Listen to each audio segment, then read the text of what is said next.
Good afternoon, everyone. Today I am going to upload another video which is on New Keynesian Macroeconomics and Menu Cost Model. आज एक नया video हम upload करने जा रहे हैं, वो न्यू कीनेसियन मैक्रो इकोनॉमिक्स और मेन्यू कॉस्ट मॉडल पर है।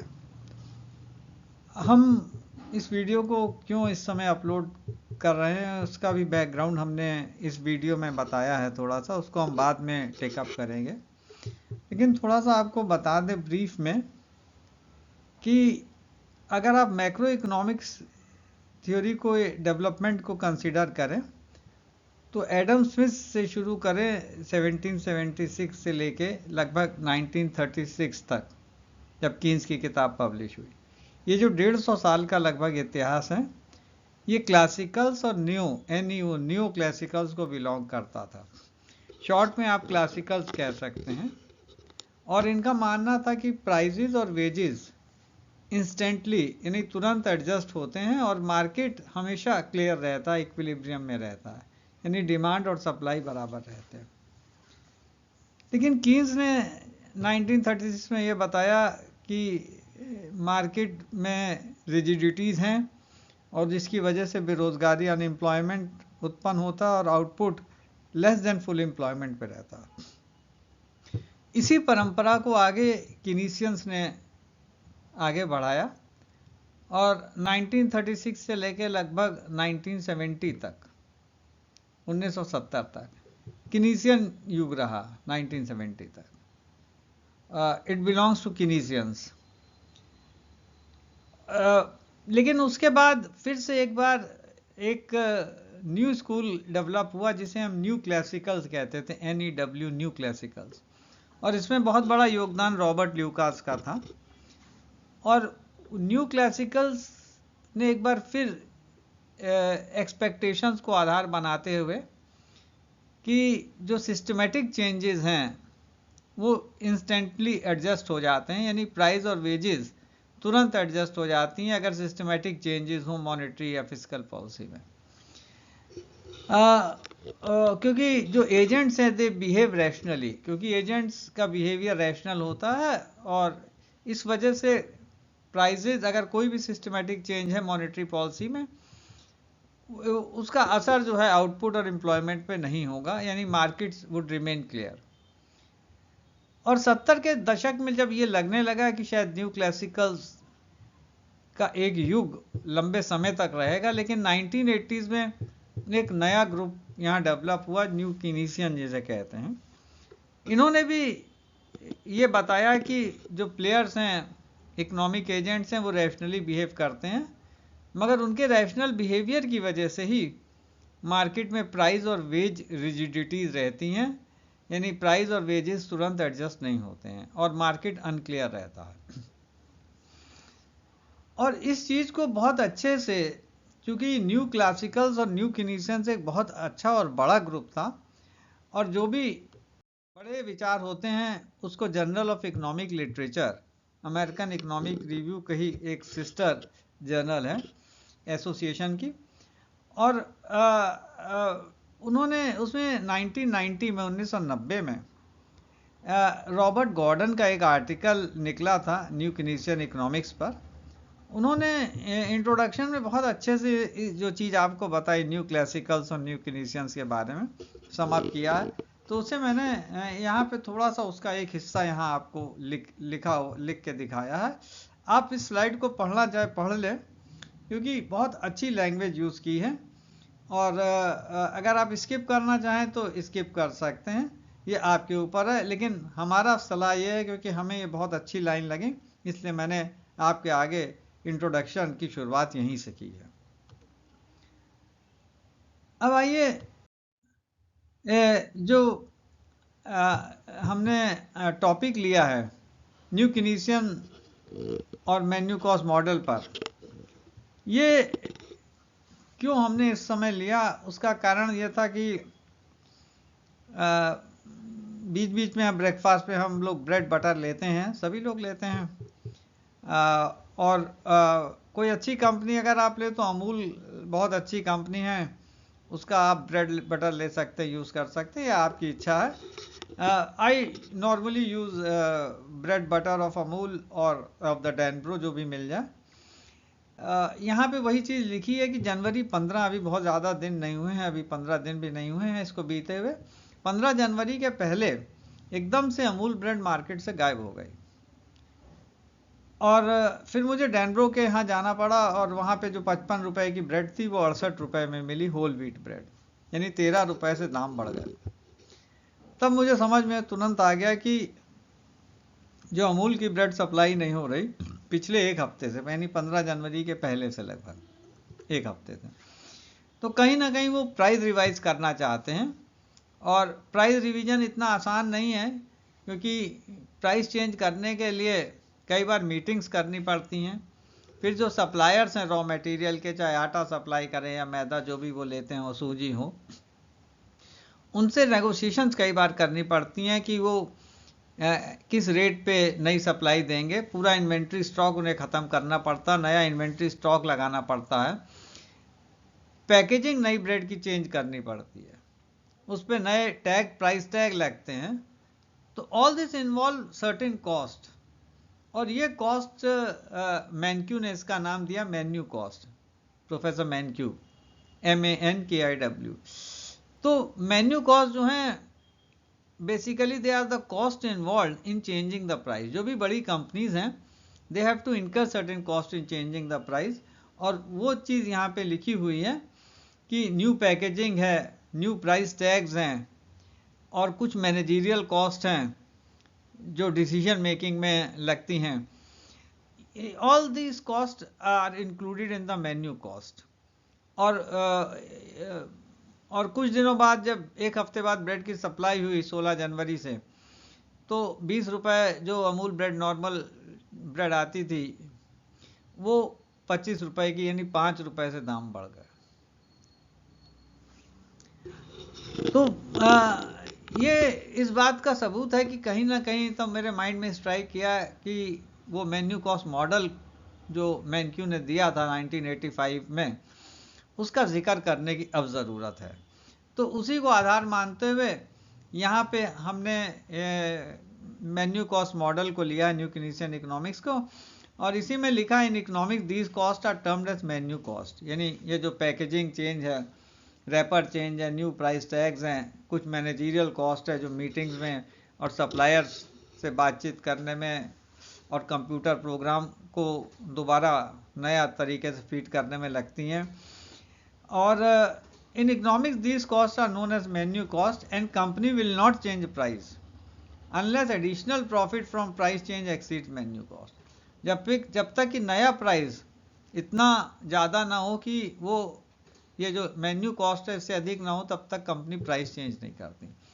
यानी price has the tendency to remain rigid for certain period of time. Immediately market जो है वो क्लियर नहीं हो पाता, ये कहने का उनका अर्थ था। आइए इसी चीज़ को यहाँ पे हम समझने की कोशिश करते हैं कि मेन्यू कॉस्ट स्मॉल हैं और फिर भी कंपनीज प्राइस क्यों नहीं चेंज करती। उसका कारण ये है, एक कारण यहाँ पे ब्रॉडली डिस्कस किया गया है, वो प्रॉफिट फंक्शंस को लेकर किया गया है। ये जो डायग्राम बना है ये कंपनी के प्रॉफिट फंक्शन का है। ये प्रॉफिट फंक्शन के हमने 4 वेरिएबल्स दिए हैं। एक पीआई जो प्राइस है प्रोडक्ट का जो कंपनी मैन्युफैक्चर कर रही है, पी जनरल प्राइस लेवल है, Y0 एग्रीगेट डिमांड है, initial demand, aggregate demand, WI company जो वेज पे कर रही है वर्कर्स को।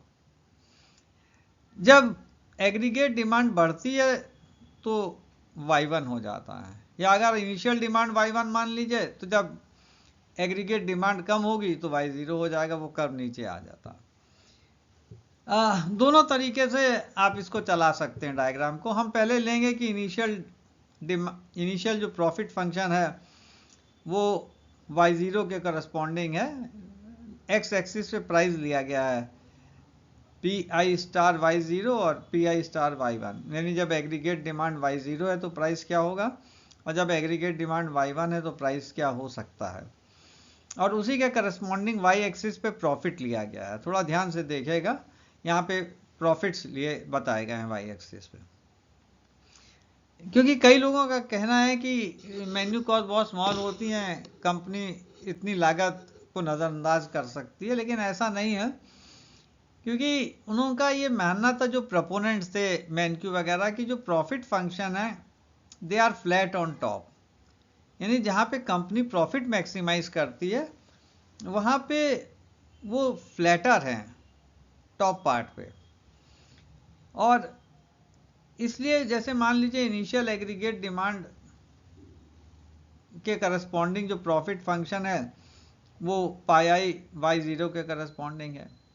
यहाँ पे कंपनी को मैक्सिमम प्रॉफिट पॉइंट ए पे हो रहा है, ध्यान से देखेगा, ये टॉप पॉइंट है, ये ए पे प्राइस है पाई आई स्टार वाई ज़ीरो। अब एग्रीगेट डिमांड अगर बढ़ जाती है, इंक्रीजेस, तो नया डिमांड फंक्शन ये है y1 के करस्पॉन्डिंग। और यहाँ पे कंपनी प्रॉफिट मैक्सिमम कमा रही है पॉइंट बी पे, बी पॉइंट है, और प्रॉफिट है यहाँ पे पाई स्टार y1। लेकिन अगर कंपनी प्राइस चेंज ना करती, क्योंकि कई प्राइस चेंज करने पे आपको ये पॉइंट बी मिलेगा, जब price P I star Y zero से पी आई स्टार y1 होगा। लेकिन अगर कंपनी प्राइस वही रखती जो पहले था P I star Y zero, तो प्रॉफिट के लिए आप डी पॉइंट पे रहते हैं, डी पॉइंट पे। तो यानी आपको प्रॉफिट, अगर आप प्राइस ना चेंज करते तो प्रॉफिट कितना नुकसान होता। तो ये लाइन एक बनाई गई है यहाँ पे वाई एक्सिस पे, दो पैरेलल लाइंस, एक डी से एक बी से। और ये जो डिस्टेंस है वर्टिकल डिस्टेंस सी डी, ये देखिए बहुत कम है, क्योंकि फंक्शंस फ्लैट है टॉप पे। प्रॉफिट लॉस बहुत ज़रा सा होता, सी डी होता, अगर प्राइस रिटेन करती कंपनी, चेंज ना करती तो। लेकिन मेन्यू कॉस्ट कई बार जो है इनसे अधिक होती हैं, यानी जितना प्रॉफिट चेंज होना उससे अधिक है। तो इसलिए कंपनी प्रॉफिट मैक्सिमाइज की बजाय उसको कुछ लॉस हो जाएगा, इसलिए प्राइस को रिटेन करती हैं, ऐसा न्यू कीनेसियंस का मानना था, खासकर जो प्रोफेसर मैन्क्यू थे और उनकी तरह के वो लोग जो मेन्यू कॉस्ट पे बिलीव करते थे। इसी तरह से अगर एग्रीगेट डिमांड कम हो जाए, अब रिवर्स ले लें, हालांकि मैंने आगे भी स्लाइड ये बनाई हुई है, लेकिन हम यहीं समझा देते हैं, उस स्लाइड को हम बाईपास कर जाएंगे। अगर डिमांड कम हो जाती तो पहले प्राइस फर्म का बी पॉइंट के करस्पॉन्डिंग रहता पाई आई स्टार y1, यहाँ पे कंपनी प्रॉफिट मैक्सिमाइज कर रही है। अब एग्रीगेट डिमांड कम होती तो ये प्रॉफिट फंक्शन नीचे शिफ्ट हो जाता, और कंपनी तब प्रॉफिट मैक्सिमाइज करती अगर प्राइस कम करती, P I star Y zero price करती, तब कंपनी प्रॉफिट मैक्सिमाइज करती ए पॉइंट पे। लेकिन अगर कंपनी प्राइस रिटेन कर रही है तो फिर आप देखिए कि ए से एक सीधी रेखा यहाँ एफ तक बनी है, और ये पॉइंट ई है डाउनवर्ड फॉलिंग पार्ट पे। तो ये प्रॉफिट लॉस होता अगर कंपनी प्रॉफिट रिटेन करती, क्योंकि मैंने आपको बताया कि there are cost involve in changing the price. और अगर प्रॉफिट बहुत छोटा है, कम है, तो कंपनी की मेन्यू कॉस्ट अधिक होगी, और कंपनी इसलिए प्राइस चेंज नहीं करेगी, क्योंकि उसको नुकसान उठाना पड़ सकता है। तो यहाँ पे लॉस इन प्रॉफिट केवल ई एफ है if company doesn't change the price, which is again small. तो whether there is increase in demand और there is some reduction in demand, जो लॉस है प्रॉफिट लॉस वो बहुत न्यूनतम है, और इसलिए कंपनी यूजुअली जो है प्राइस को कांस्टेंट रखना चाहती है until loss is profit is sufficiently large and exceeds the menu cost, तभी वो चेंज करेगी अपने प्राइस को कंपनी, नहीं तो नहीं चेंज करेगी। तो इसीलिए आप देखिए कि यहाँ पे आगे मैंने इस चीज़ को, दो स्लाइड और हैं, एक ये है, उसी चीज़ को हमने एक्सप्लेन किया जो वहाँ आपको बात बताई थी, आप यहाँ पढ़ सकते हैं, मैंने लिख दिया है। और ये भी स्लाइड वही है, यहाँ पे कॉन्ट्रैक्शन की बात कही गई थी, वहाँ पे अपवर्ड स्लोपिंग की बात, यानी जब डिमांड बढ़ी है उसकी बात की गई थी पहले दो स्लाइड में। तो ये 2 स्लाइड आप स्किप भी कर सकते हैं, कोई इसमें नई चीज़ नहीं है, हमने डायग्राम को वहीं पे पूरा एक्सप्लेन कर दिया है। लेकिन आप अगर पढ़ना चाहते हैं तो आप डाउनलोड करके इसको पढ़ भी सकते हैं, हमने एक्सप्लेनेशन बगल में लिखा है, लेकिन वहाँ पे हमने पूरा एक्सप्लेनेशन आपको दे दिया है। Thus classical contention that prices and wages always adjust completely and instantly is not true. इसलिए ये मानना कि प्राइस और वेजेस तुरंत एडजस्ट हो जाते हैं जैसे महंगाई बढ़ती है, ये सही नहीं है, और ऐसा न्यू कीनेसियंस का मानना था। और मार्केट जो है that remains uncleared for certain period of time. और वो क्यों अनक्लियर रहता है? क्योंकि प्राइस रिजिडिटीज, और प्राइस रिजिडिटीज का एक कारण आपको बताया कि फर्म्स जो हैं वो कॉस्ट एडजस्ट नहीं कर पाती। These prices are rigid due to lack of complete adjustment in cost following a change in demand, कि डिमांड चेंज होने से कॉस्ट एडजस्ट नहीं हो पाती हैं। तो cost of adjustment creates a barrier to change in price. ये जो कॉस्ट ऑफ एडजस्टमेंट है that creates a barrier to change in price. और इस चीज़ को हम माइक्रो इकोनॉमिक थ्योरी से भी समझ सकते हैं। ये तो एक हमने आपको ब्रॉडर पर्सपेक्टिव दिया प्रॉफिट फंक्शन को लेके, लेकिन अगर हम एक पर्टिकुलर मार्केट सिचुएशन लें, क्योंकि मोनोपोलिस्टिक मार्केट सिचुएशन ऐसी है जो बहुत जनरल है और प्रिवेल भी करती है कई बार। अगर हम एक मोनोपोलिस्टिक मार्केट सिचुएशन लें तो उसके माध्यम से भी हम ये दिखा सकते हैं कि फर्म कॉस्ट एडजस्ट नहीं करती, जो बैरियर से कॉस्ट एडजस्टमेंट में, उसकी वजह से प्राइस स्टिकीनेस रहती है और इसलिए मार्केट अनक्लियर रहती है। तो जो चीज़ हमने एक जनरल प्रॉफिट फंक्शन से समझी, उस चीज़ को हम एक पर्टिकुलर मार्केट सिचुएशन को लेके और अच्छे से समझ सकते हैं, और ये आपको ज़्यादा अच्छे से क्लैरिटी देगी। अगर आप मार्केट के बारे में जानते हैं तो मोनोपोलिस्टिक मार्केट सिचुएशन आप समझते होंगे क्या है। यहाँ पे 2 डिमांड कर्व है, D0 इनिशियल डिमांड कर्व है, और जब डिमांड कम हुई है, ये डिमांड कम हुई है एक्सोजिनस डिमांड शॉक की वजह से, because of some exogenous demand shock. कई बार जो है कंपनीज को ये लगता है कि जो रिटर्न्स हैं उतने नहीं हैं जो वो एक्सपेक्ट कर रहे हैं, तो कंपनीज इन्वेस्टमेंट कम कर देगी, तो डिमांड, जिसे हम कहते हैं एक्सोजिनस डिमांड शॉक, उसकी वजह से डिमांड कर्व नीचे आ जाएगा। D0 से घट के नीचे D1 हो गया है। D0 के करस्पॉन्डिंग ये मार्जिनल रेवेन्यू कर्व है जो वाई एक्सिस और डिमांड के बीच से जाएगा, MR0, और D1 के करस्पॉन्डिंग MR कर्व है, MR1, ये वाई एक्सिस और D1 के बीच से जाएगा। यहाँ पे मार्जिनल कॉस्ट हॉरिजॉन्टल है। हमने ये मान लिया है कॉस्ट पर यूनिट जो है स्टेबल है, क्योंकि कॉस्ट पर यूनिट स्टेबल है इसलिए एवरेज कॉस्ट भी MC के बराबर होगा।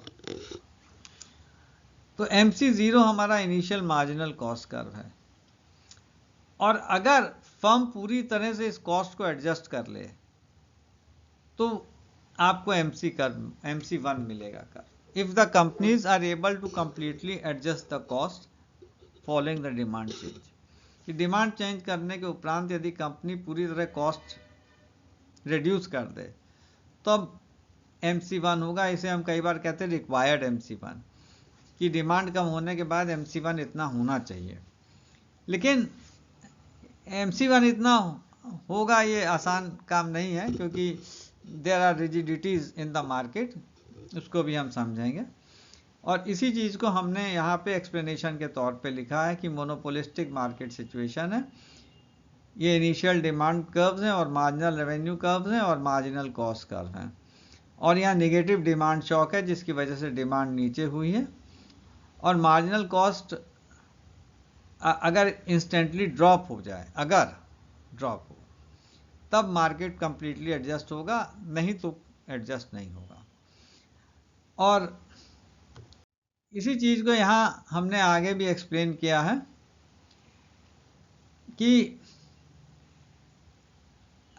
जो बात वहाँ पे आपको बताई थी कि डिमांड गिरने के बाद यदि MC1 पूरी तरह से एडजस्ट नहीं होता है, MC 0 पे ही रहता है, तो इनिशियली प्राइस हमारा OP 0 था। जब डिमांड D 0 थी तो इक्विलिब्रियम प्राइस हमारा OP 0 था, और जब डिमांड नीचे आई है तो अगर मार्जिनल कॉस्ट फुली एडजस्ट हो जाता, MC1 हो जाता, तो हम पॉइंट D पे आते और हमारा प्राइस हो जाता OP2 या OP2 हो जाता।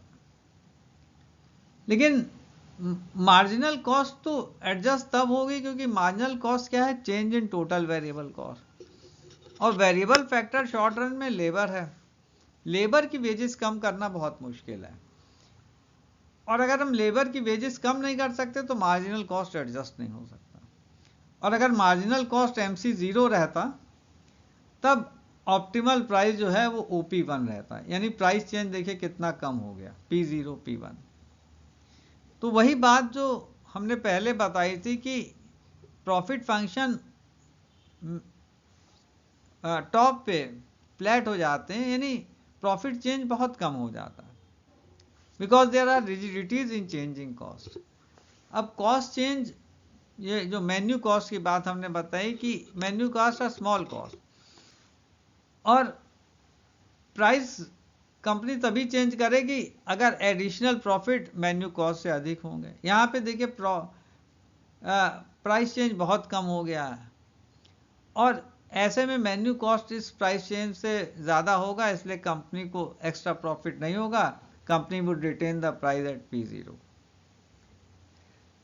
तो मेन पॉइंट यहाँ पे सिर्फ इतना है कि because marginal cost do not adjust instantly, there are price रिजिडिटीज।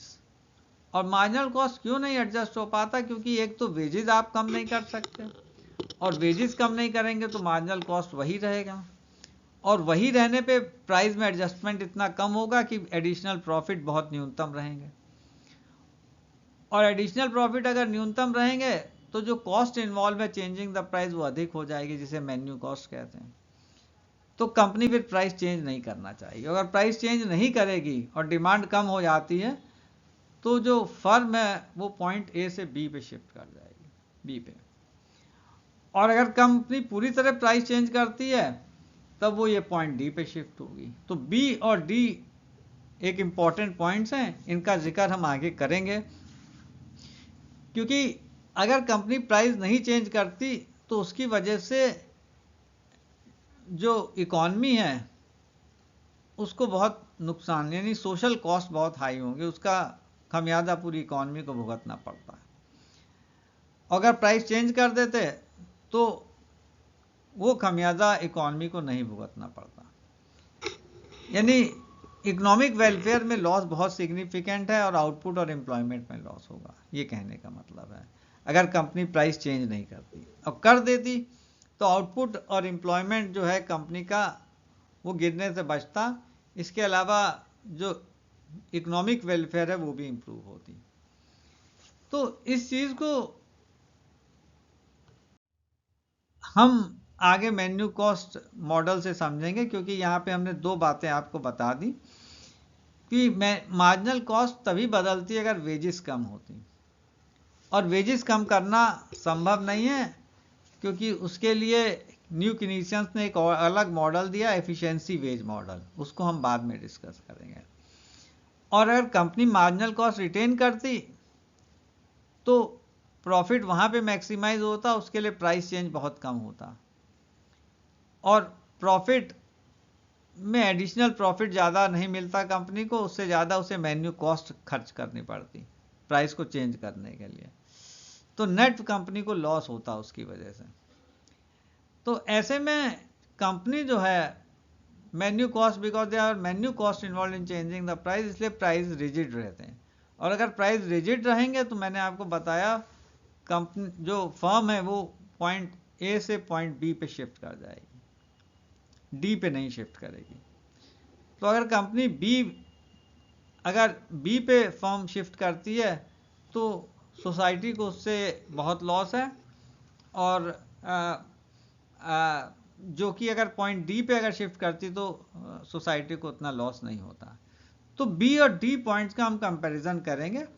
यहाँ से अब हम केवल मेन्यू कॉस्ट मॉडल को लेंगे, और मेन्यू कॉस्ट क्या है हमने आपको पहले भी बताया और यहाँ पे भी लिख दिया है कि menu cost are physical cost of changing price, price tags and cost of decision process, managerial cost, जो मैंने बताया कई बार मीटिंग्स करनी पड़ती सप्लायर्स के साथ और कंप्यूटर प्रोग्रामिंग पूरी बदलनी पड़ती है, नए प्राइस टैग लगाने पड़ते हैं, वो सब मेन्यू कॉस्ट में आता है। Are natural explanation for firms reluctance to change price more frequently, कि ये फैक्टर्स ऐसे हैं जो नेचुरल फैक्टर्स बताए गए हैं जिनकी वजह से कंपनी प्राइस को चेंज नहीं करती। तो मेन्यू कॉस्ट ये कॉस्ट है, उसको यहाँ पे हमने डिफाइन किया हुआ है। और यहाँ पे वो बात ब्रेड वाला एग्जाम्पल भी लिया हुआ है कि 20 से 25 रुपए यानी 5 रुपए बढ़े, 5/20 का मतलब है लगभग 20%, यानी प्राइजेज में 20% जम आया। डेनब्रो के 55 रुपए की ब्रेड थी, 68 की हो गई, 13 रुपए का जंप आया, यानी 25% लगभग प्राइस बढ़े। तो ये जो सडन जंप है प्राइजेज में, हायर देन नॉर्मल इन्फ्लेशन, अभी इन्फ्लेशन 5.2%, लेकिन प्राइस 20 से 25% ब्रेड के बढ़ रहा है, तो कहीं ना कहीं ये इंडिकेट करता है कि price has remained sticky in the past. और अब स्थिति ऐसी बन गई है कि company has to change the price, वो बहुत ज़्यादा दिन रिजिड नहीं रखना चाहती क्योंकि लॉस इन प्रॉफिट फिर बहुत ज़्यादा हो जाएगा। तो वही बात यहाँ पे हमने लिखी है कि जो सडन जंप है प्राइजेज में कुछ प्रोडक्ट का, वो हमारी इस बात को प्रबलता देता है कि कंपनी की टेंडेंसी है to absorb certain losses in the form of by not changing the price, और लॉसेज इस सेंस में कि अगर वो प्राइस चेंज करती तो लॉस कहीं अधिक होता, लॉस कहीं अधिक होता, इसलिए company has to bear certain price rigidities, they do not adjust the price immediately and instantly। और यहाँ पे नीचे लिखा है कि economic justification for considering menu cost जो है, it lies in the profit functions which are flat on top, जिसको हम पहले आपको बता चुके हैं। और इसलिए जो एक्सोजिनस डिमांड शॉक है उसकी वजह से तुरंत कंपनी जो है प्राइस को चेंज नहीं करती।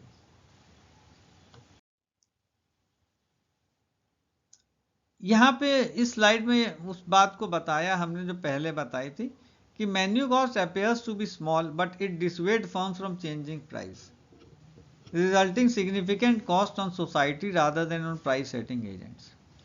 कि मेन्यू कॉस्ट वैसे अगर आप टोटल कॉस्ट का हिस्सा लें तो बहुत सिग्निफिकेंट नहीं है, लेकिन मेन्यू कॉस्ट भले ही स्मॉल हो लेकिन इनकॉन्सिक्वेंशियल नहीं है, उनको आप इग्नोर नहीं कर सकते।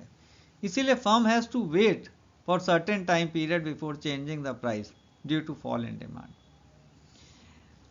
तो प्राइस सेटिंग एजेंट जो हैं उनका बिहेवियर रैशनली है, क्योंकि उनके आगे कोई इंसेंटिव नहीं है प्राइस चेंज करने का, क्योंकि प्राइस चेंज करने में there are certain cost involve and that dissuade firms और deter firms from changing the price. उसी चीज़ को यहाँ लिखा हुआ, these agents therefore have inadequate incentive to return the economy to equilibrium causing large swings in output. कि ये जो एजेंट्स हैं इनके दे हैव इनएडिक्वेट इंसेंटिव, यानी इनके पास कोई इंसेंटिव नहीं है कि वो प्राइस चेंज करें और जो इकॉनमी है उसको वापस इक्विलिब्रियम पे ले आएँ तुरंत, वो संभव नहीं है। तो because there are certain cost involve और वो मेन्यू कॉस्ट है, and as long as menu cost exceed additional profit due to price change they will not change the price. तो प्राइस सेटिंग एजेंट्स का बिहेवियर रैशनल है, वो तो अपनी दृष्टि से देख रहे हैं कि भाई प्राइस अगर हम चेंज कर रहे हैं तो हमें मान लीजिए 5 रुपए खर्च करना, लेकिन एडिशनल प्रॉफिट 2 रुपए का मिल रहा है, तो नेट लॉस 3 रुपए का हो जाएगा। तो उनका बिहेवियर अपनी जगह रैशनल है एजेंट्स का, जो प्राइस सेटिंग एजेंट्स है, इसलिए they do not want to change the price because company has to face some net losses. तो वो तभी प्राइस चेंज करेंगे when additional profit due to price change exceeds menu cost. यहाँ पे नीचे इस बात को लिखा है, since there is no incentive for firms to change price as long as menu cost exceed additional profit from price change, this rational behaviour of price setting agents generates irrational outcome for the society. ये उनका behaviour तो rational है, लेकिन उसका outcome, उसका जो result है price rigidity का, वो इकोनॉमी को भुगतना पड़ता है। और कैसे भुगतना पड़ता है, अगर हम ऐसे ही वर्बली बोलेंगे तो आप सोचेंगे सर बेकार की बात कर रहे हैं। इसको हमने अगली स्लाइड में दिखाया हुआ है। ये स्लाइड में ये फिगर बना हुआ है, ये फिगर सब फिगर लिखा हुआ है, यानी जो पिछला मोनोपोलिस्टिक मार्केट सिचुएशन का फिगर था उसी का एक हिस्सा यहाँ पे लिया गया है। अब देखिएगा ये पॉइंट बी और डी हैं। बी जब फर्म प्राइस रिटेन करती है तो ये न्यू डिमांड कर्व D1 पे है, और अगर फर्म मार्जिनल कॉस्ट को पूरी तरह एडजस्ट कर लेती तो पॉइंट डी रहता। यहाँ पे प्राइस P0 था, यानी प्राइस जब रिटेन कर रही है, और अगर पूरी तरह मार्जिनल कॉस्ट एडजस्ट हो जाता तो ये पॉइंट, ये P2 प्राइस होता, OP2। यहाँ पे MC1 ये मार्जिनल कॉस्ट कर्व है नया वाला, अगर प्राइस पूरी तरह एडजस्ट रहता। और ये कुछ ट्राइंगल बने जैसे RP0B, अंदर जो अल्फ़ाबेट है K जैसे, यहाँ पे ये एरिया बता रहा है इस ट्राइंगल का एरिया। यहाँ पे एरिया J है, P0 P2 EB। यहाँ पे एरिया I है इस छोटे से रेक्टेंगल का, P2C A और C, P2E A और C, और EAFD का एरिया M है। तो ये जो ब्रैकेट के अंदर टर्म है ये एरिया को बता रहे हैं, एरिया ऑफ द रेक्टेंगल और ऑफ द ट्राइंगल जो भी बन रहा है वहाँ पे। तो हमने डायग्राम के माध्यम से इलस्ट्रेट करने की कोशिश की है। हमने कंपैरिजन किया दो पॉइंट्स का, बी और डी। बी वो पॉइंट है जहाँ पे कंपनी प्राइस रिजिडिटीज की वजह से प्राइस रिटेन करती है। तो प्राइस इनिशियल OP0 था, और अगर ये रिटेन करेंगे तो आपकी डिमांड BP0 रहेगी। और प्राइस अगर कंपनी पूरी तरह एडजस्ट कर लेती, OP2 हो जाता, तो डिमांड आपकी P2D रहती। तो बी और डी को हमने कंपेयर किया है कि बी और डी को जब कंपेयर किया है तो फर्म को प्रॉफिट में लॉस कितना हो रहा है और सोसाइटी के वेलफेयर में लॉस कितना है, ये जानने की कोशिश की है। क्योंकि हमने कहा था कि कंपनी को लॉस ज़्यादा नहीं होगा, लेकिन सोसाइटी के वेलफेयर, इकोनॉमिक वेलफेयर में, यानी जो सोशल कॉस्ट इन्वॉल्व है, यानी जो वेलफेयर लॉस इन्वॉल्व है, वो कहीं अधिक है। और प्राइस सेटिंग एजेंट तो अपना प्रॉफिट देखेगा, वो रैशनली बिहेव कर रहा है और उस वजह से प्राइस चेंज नहीं कर रहा, क्योंकि मेन्यू कॉस्ट जो है एडिशनल प्रॉफिट से अधिक है। लेकिन सोशल वेलफेयर लॉस बहुत है, और उस चीज़ को यहाँ हमने समझाने की कोशिश की है, 2 पॉइंट्स लेके बी और डी। आइए, जब ये 2 पॉइंट्स हम ले रहे हैं तो loss in profit to firm कितना है। अगर प्राइस OP0 रहता, इनिशियल जो प्राइस था, तो कंपनी को प्रॉफिट कितना मिलता। तो ये MC है, यही AC रहता। तो एवरेज कॉस्ट के ऊपर का हिस्सा, यानी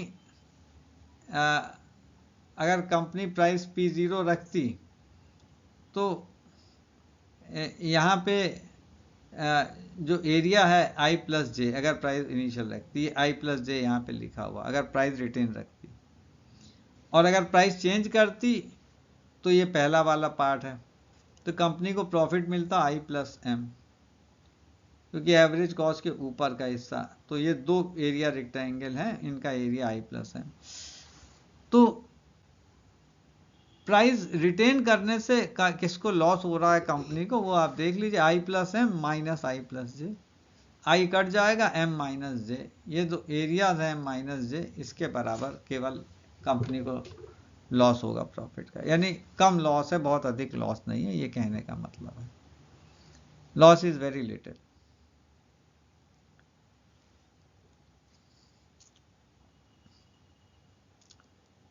और चूंकि मेन्यू कॉस्ट इससे अधिक है, तो अगर वो चेंज करती तो कंपनी को लॉस अधिक हो जाता।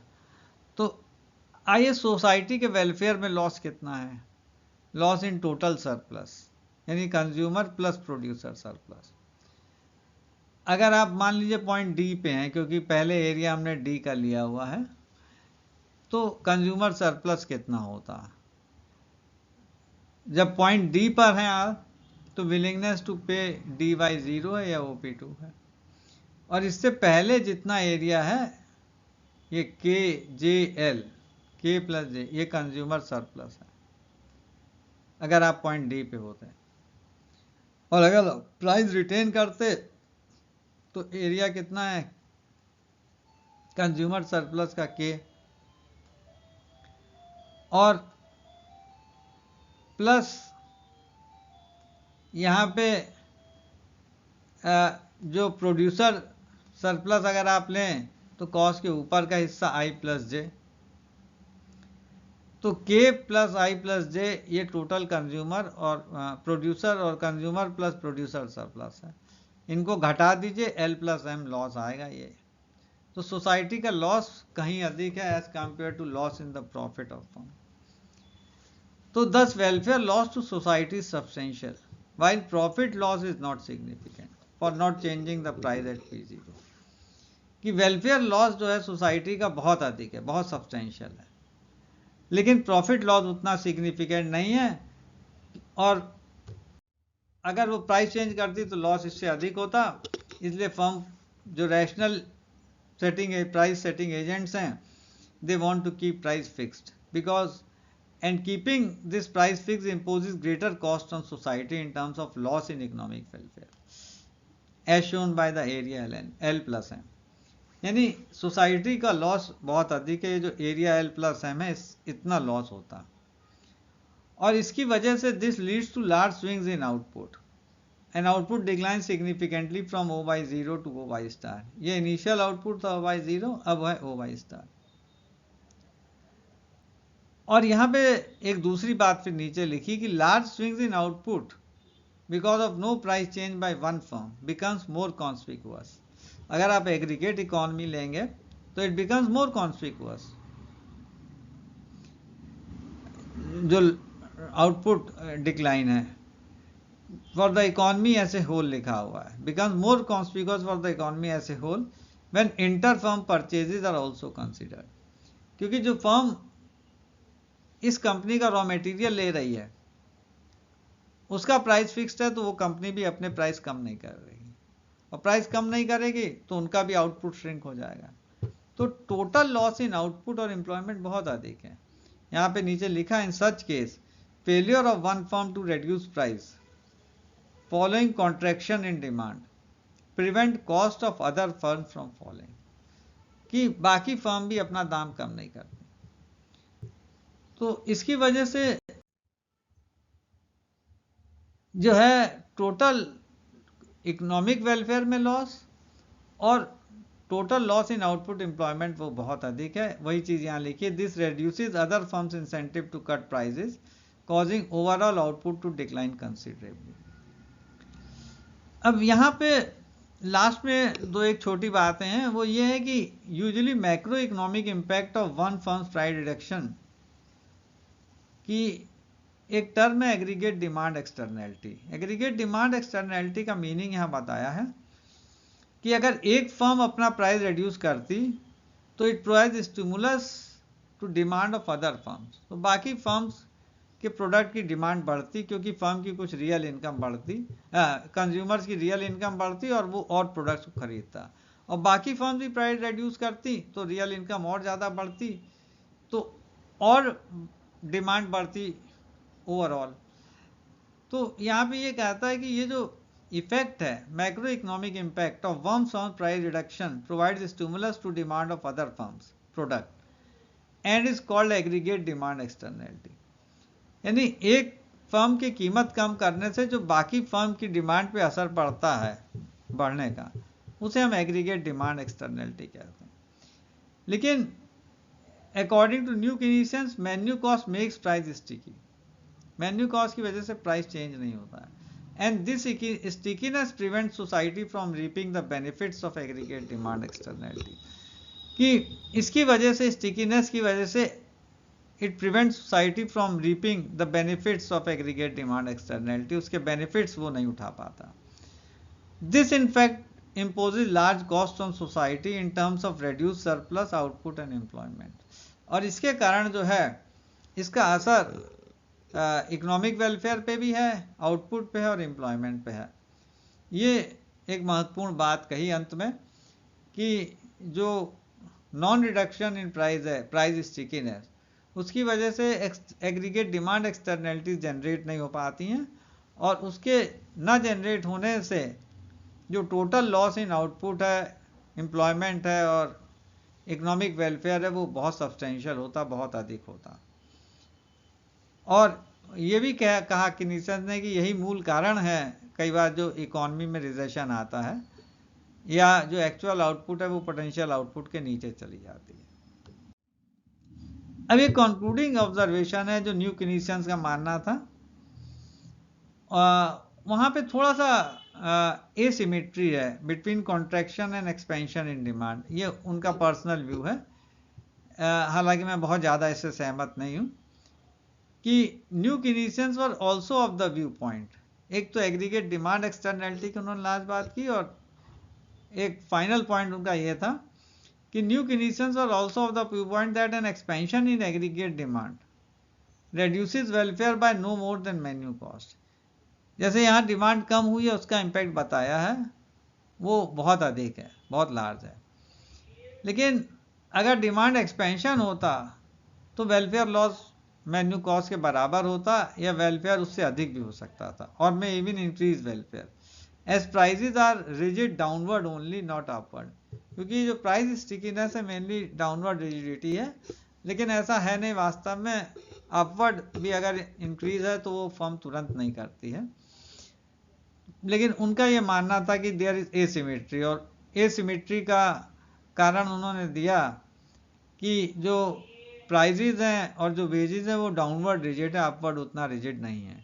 लेकिन ऐसा नहीं है कि मार्केट तुरंत एडजस्ट हो पाए, it will take time for the company to change the price. Amul bread में भी हमने वो बात देखी कि कंपनीज काफ़ी टाइम बाद प्राइस चेंज करती है।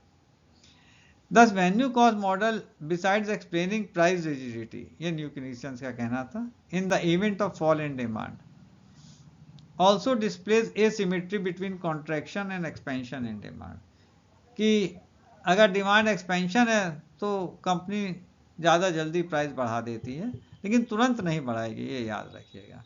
और वहाँ पे उनका ये मानना था कि इकोनॉमिक वेलफेयर में जो इम्प्रूवमेंट है वो उतना नहीं होगा, वो मेन्यू कॉस्ट के बराबर होगा या उससे थोड़ा अधिक होगा, ये उनका मानना था।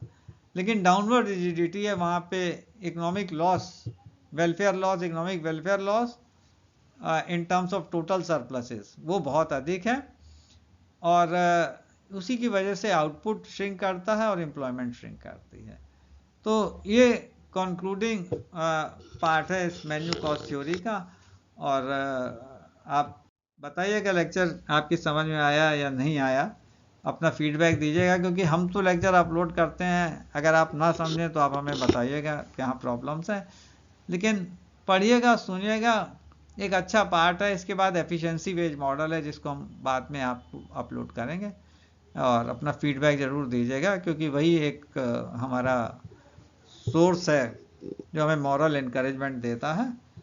Thanks and good wishes and good luck, good bye.